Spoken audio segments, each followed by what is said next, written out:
Hola, estamos nuevamente en torno al Evangelio.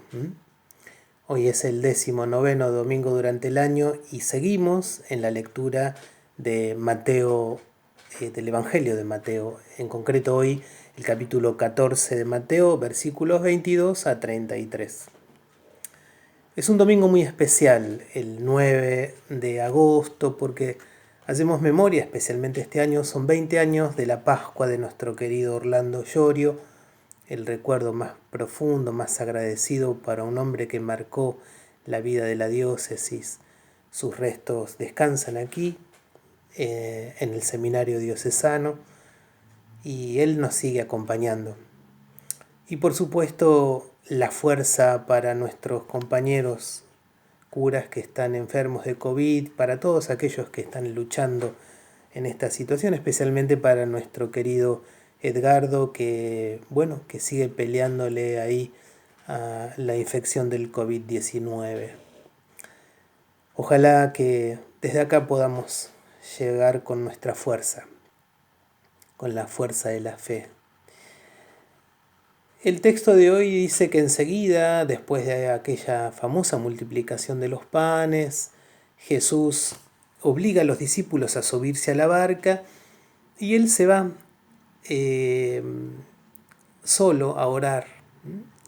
Parece que a Jesús le gusta la soledad y ahí está, solo, un buen rato, un extenso encuentro con su Padre Dios. Ya es una enseñanza para nosotros, a veces en nuestra vida ajetreada de aquí para allá, nos cuesta encontrar esos espacios de soledad y de encuentro con Dios. Le podemos pedir al Señor este don. Sus discípulos embarcan y los sorprende la tormenta, un mar agitado, el viento en contra y Jesús no está con ellos. Pareciera una metáfora de esta primera comunidad cristiana que vive un momento de desolación, de prueba, y lo describe así el Evangelio, ¿no? Como un momento de tormenta. Por eso, un momento de prueba lo podríamos describir con estas expresiones del Evangelio, donde todo se nos mueve, donde se pierden los puntos de referencia, porque, como solemos decir nosotros también popularmente, se nos movió el piso, es decir, algo zarandeó nuestra seguridad y tenemos miedo. De hecho, dice el Evangelio que Jesús va al encuentro caminando sobre el mar. Recordemos que el mar para los antiguos es la residencia, es el símbolo donde reside el mal, lo desconocido, lo amenazante. Eso es el mar para los antiguos. Y entonces, cuando ven a este personaje caminar sobre las aguas, dice que los discípulos vieron caminar un fantasma y tienen miedo. Podríamos decir al revés, quizás porque tienen miedo ven fantasmas, como a nosotros nos pasa, el miedo desfigura la realidad y los discípulos comienzan a gritar. También es un buen evangelio para revisar nuestros miedos, a qué le tenemos miedo, qué desfigura en nosotros la realidad que vivimos. La voz del Señor es una voz precisa, ¿no? Jesús va a decir, soy yo. Es la expresión de Dios. Soy yo soy es el nombre de Dios, de Yahvé, como diciendo, acá estoy yo, ¿no? Tranquilícense, no teman. Es la voz de Dios, ¿no? Los grandes maestros espirituales nos dicen que cuando está Dios hay paz y alegría en el corazón, ¿no? Es el saludo de Dios que busca serenar los espíritus. Pedro, que es una imagen muy importante en el Evangelio de Mateo, en medio de esa comunidad de hermanos, pide ir al encuentro del Señor. Es un ejemplo de la comunidad, ¿no? El ejemplo a seguir, digamos, para el Evangelio de Mateo.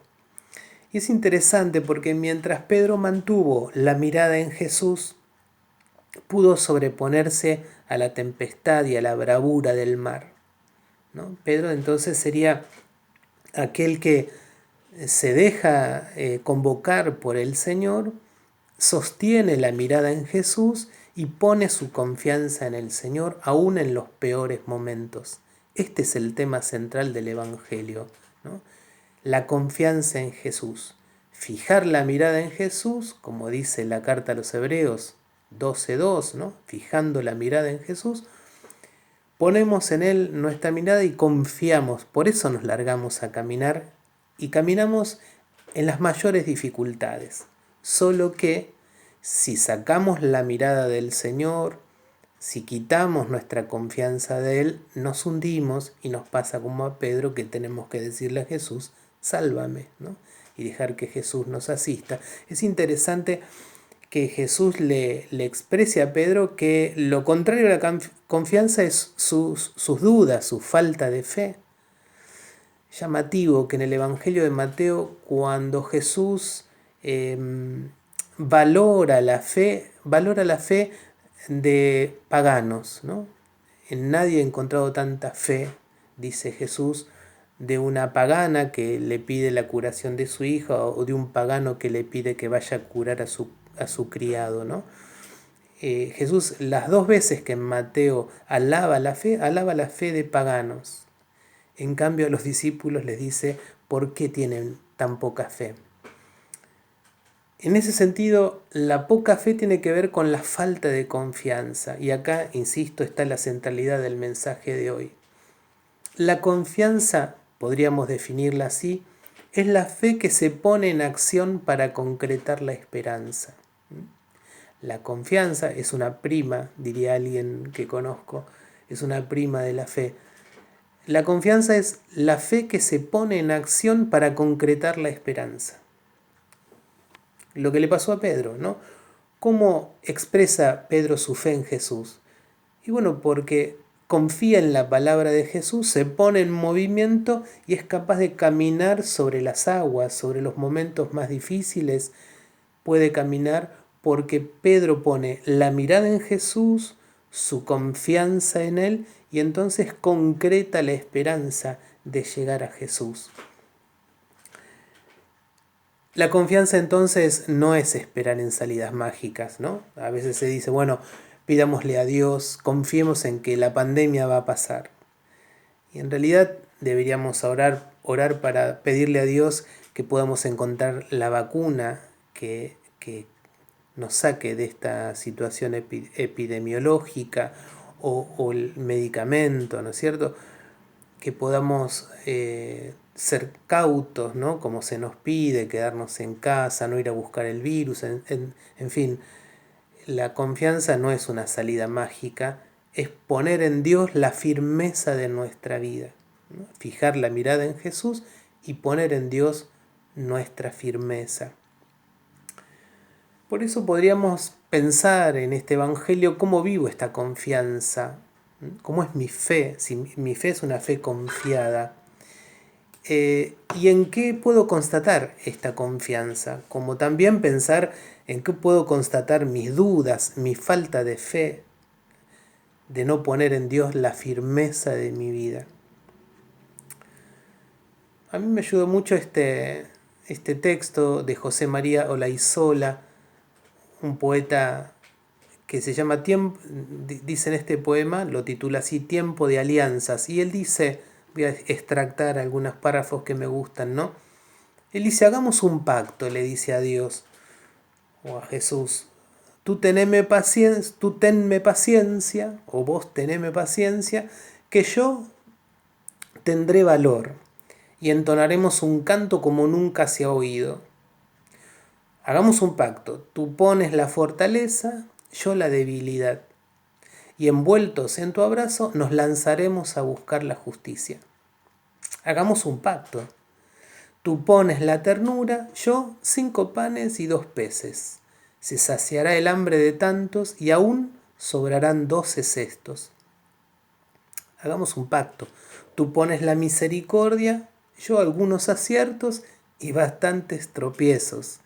Y en la escuela del perdón brotará la sabiduría. Hagamos un pacto, tú quédate a mi lado y yo bailaré contigo. Hermosa expresión de este poeta. Bueno, les propongo hoy hacer un pacto, ¿no? Como decía antes, le decimos a Jesús, vos ponés la fortaleza y yo la debilidad. Así vamos a poder caminar sobre las aguas de nuestras dificultades. La conclusión del texto podría ser la nuestra, ¿no? La confesión de la fe. Señor, tú eres el Hijo de Dios, que nos mandás caminar sobre las aguas de nuestros tiempos difíciles. Entonces, con Jesús seguiremos su camino, veremos cómo la gente lo toca y Él se va a dejar tocar por la gente, siempre cercano a su pueblo, y el Señor seguirá por estos caminos ofreciendo la salud y la vida abundante. Seguimos entonces caminando con Jesús en este Evangelio de Mateo. Que el Señor los bendiga y la bendiga.